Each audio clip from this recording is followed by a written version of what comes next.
As with most Souls games, Silksong's context eluded me until a thorough reading, but there were two bosses I instantly knew were related thanks to their shared patterns.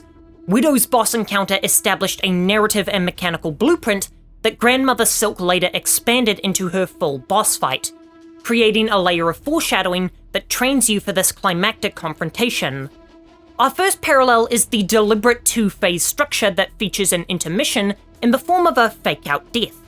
But where a normal fake-out would give you a moment to catch your breath, these feints are so brief that the only effect it achieves is breaking your strict concentration, before they launch their second assault with a far more chaotic rhythm.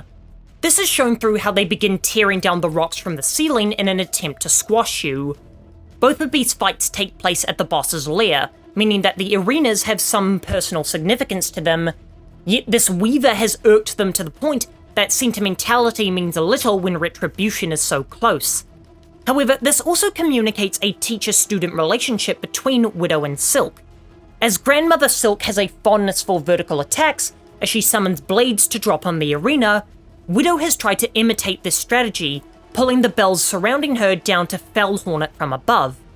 However, she's only able to do this because of her location above Bellheart, meaning she lacks the power to achieve this on her own and has to settle for an imitation.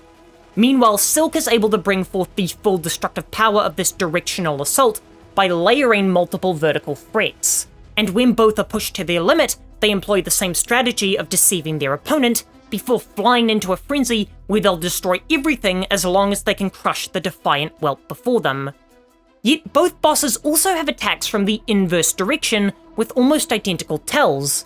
Both Widow and Silk are able to pull spikes from the ground, and this is telegraphed with the silk threads ascending from the floor, as opposed to the descent their aerial hazards employ.